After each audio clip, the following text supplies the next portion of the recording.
इस वक्त सबसे ज़्यादा प्रभावित है पंजाब। इससे पहले उत्तराखंड और हिमाचल में भी हुआ। लेकिन जिस तरह से लोग आगे आ रहे हैं मदद के लिए, वो हमारे देश की एक पहचान है। और ख़ास तौर से मुस्लिम समुदाय के लोग वहाँ आगे आ रहे हैं, मुस्लिम धर्म गुरु वहाँ आगे आ रहे हैं, मुस्लिम संस्थाएं आगे आकर वहाँ मदद कर रही हैं। जबकि पंजाब में 2% मुसलमान हैं।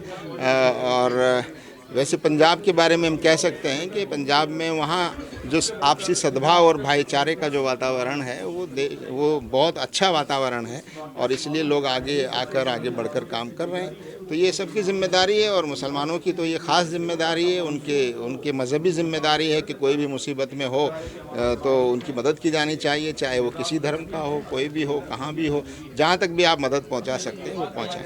सर, जिन मदरसों मस्जिदों पे आरोप लगते थे कि ये इसके अड्डे हैं उसके अड्डे हैं, वही मदरसे सबसे पहले पहुंचे हैं सर, और जो आरोप लगाते हैं वो अभी भी नदारत है सर। देखिए, यहाँ इस देश में एक नफ़रत की राजनीति चल रही है, और नफ़रत की राजनीति के तहत बहुत सारा झूठ बोला जा रहा है, जहर उगला जाता है, ताकि इस देश में धर्म की बुनियाद पर लोगों को बांटा जा सके। लेकिन अब भारत की जनता ये समझ रही है, और सब जानते हैं कि नफ़रत फैलाने वाले लोग कौन हैं।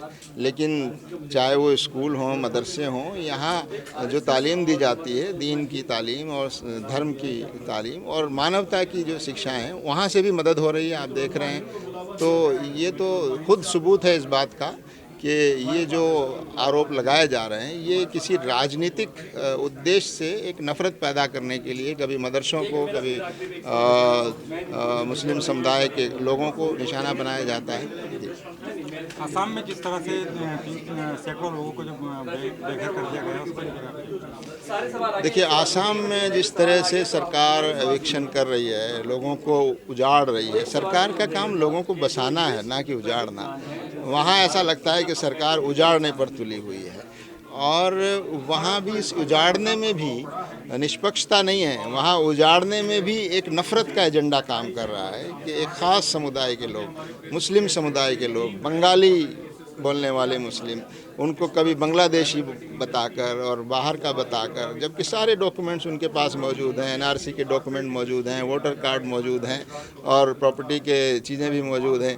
इसके बावजूद जो कानून की जो प्रक्रिया है, उस प्रक्रिया का उल्लंघन करते हुए और लोगों के घर डिमोलिश कर दिए, बेघर कर दिया गया, कई कई बस्तियां उजाड़ दी, और वो भी सेलेक्टिव है, यानी एक मुस्लिम समुदाय को ख़ास तौर से वहाँ टारगेट किया गया है। और ये बात आसानी से समझ सकते हैं कि आसाम के मुख्यमंत्री जो संवैधानिक पद पर हैं, संविधान की शपथ लेकर सारे प्रदेश के मुख्यमंत्री हैं, वो उनकी जिम्मेदारी है सबको बराबर देखना। लेकिन जिस तरह से उनके जहरीले भाषण आते हैं, बयान आते हैं, वो बहुत ही ख़तरनाक है।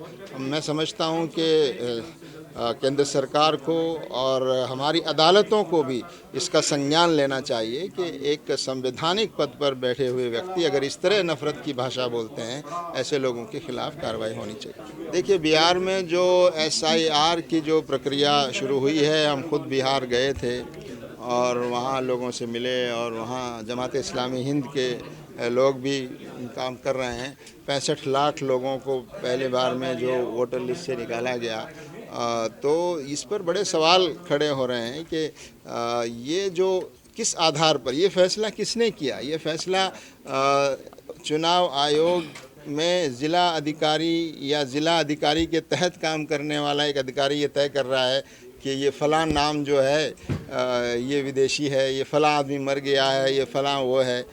तो ये बैठकर वहाँ फैसला करके लोगों को निकाल देना, ये कितना बड़ा ये गलत काम है कि आप वोटर्स के राइट को जो है वो आप ख़त्म कर रहे हैं। जबकि आधार कार्ड लोगों के पास है और दूसरे दस्तावेज लोगों के पास हैं। 2003 में जिन लोगों की नाम लिस्ट में थे उनके नाम इस तरह से हटा देना, ये बहुत ही गलत है। और दूसरा ये कि चुनाव आयोग को ये अधिकार किसने दे दिया कि वो ये तय करे कि कौन इस देश का नागरिक है और कौन विदेशी है।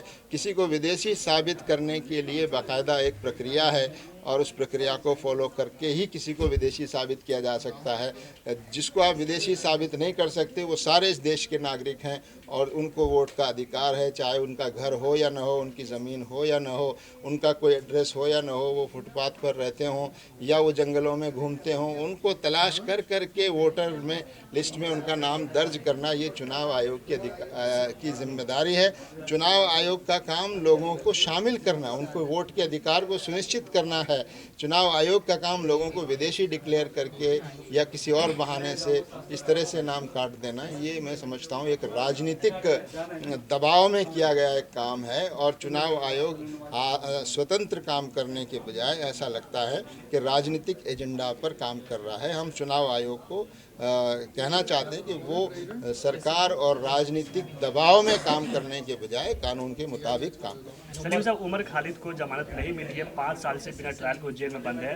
जो कपिल सिब्बल है, वरिष्ठ वकीलों ने कहा है कि जो हाई कोर्ट के जजेज हैं वो डरे हुए हैं। इस पर जमात इस्लामी क्या करेंगे? आगे आप लोग क्या स्टेप हुआ, क्या प्रोटेस्ट करेंगे या इसके अलावा क्या कर सकते हैं सर? क्योंकि कह रहे हैं कि मुस्लिमों को टारगेट किया जा रहा है। देखिए, ये बात साफ है, हम पहले भी कह चुके हैं, किसी एक व्यक्ति का मसला नहीं है।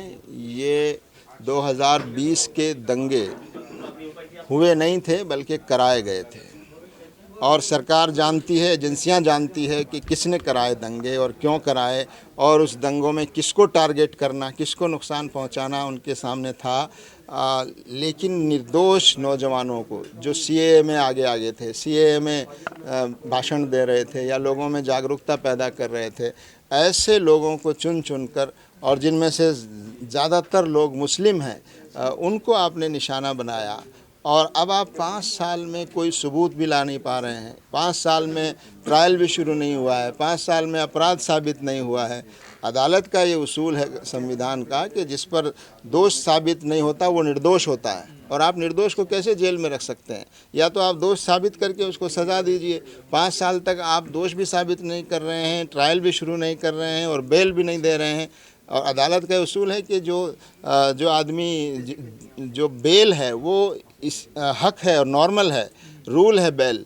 और जेल में रखना वो एक्सेप्शन है। किसी को जेल में तभी रखा जा सकता है जब बहुत ज़्यादा कोई ऐसी विशेष परिस्थितियां हो। लेकिन सरकार जिस तरह से सेलेक्टिव होकर काम कर रही है, मैं समझता हूं असल मुजरिमों को बचाने की कोशिश है। ये असल दंगाई जो हैं इसके पीछे उनको बचाया जा रहा है, उनको शील्ड किया जा रहा है। और मैं समझता हूं कि हमारी अदालतों, ये इस फैसले से ये साफ तौर पर जाहिर होता है कि अदालतें आज़ाद नहीं हैं, अदालतें स्वतंत्र नहीं हैं, अदालतें सरकारी दबाव में काम कर रही हैं, ऐसा महसूस होता है। और इस तरह के फैसलों से अदालतों पर, न्यायपालिका पर आम जनता का जो विश्वास है वो घटता जा रहा है। और हम उम्मीद करते हैं कि सुप्रीम कोर्ट जो है इस मामले को सीरियसली लेगा और हाई कोर्ट के इस रवैये से जो नुकसान पहुंचा है हमारी न्यायपालिका की तस्वीर को, उसको बचाने में वो अपना रोल अदा करेगा। और जो नागरिकों के न्याय की रक्षा करना जो न्यायपालिका की जिम्मेदारी है, उसको हमारा सुप्रीम कोर्ट, सर्वोच्च न्यायालय जो है वो उसको निभाएगा, हम ऐसी उम्मीद करते हैं। कई लोगों का ये मानना है उमर खालिद वाले केस में कि जो एडवोकेट कपिल सिब्बल हैं उनसे भी कहीं ना कहीं कोई गलती हो रही है, वो भी कभी वापस ले लेते हैं, कोर्ट खेल रहे हैं, वो भी उन पे भी कई बार सवाल ये सब बारीकियां लीगल जो है उस पर हम बात नहीं कर सकते। लेकिन हम ये जानते हैं कि अदालतों का रवैया जैसा होना चाहिए वैसा नहीं है। अदालतों को आज़ादी से काम करना चाहिए, किसी सरकारी दबाव में काम नहीं करना चाहिए। और अगर हाई कोर्ट कोई गलती करता है तो मैं समझता हूँ सुप्रीम कोर्ट को गंभीरता से लेकर न्यायपालिका की जो छवि है उसको बचाने और नागरिकों के जो अधिकार हैं उनको बचाने में अपना रोल अदा करना।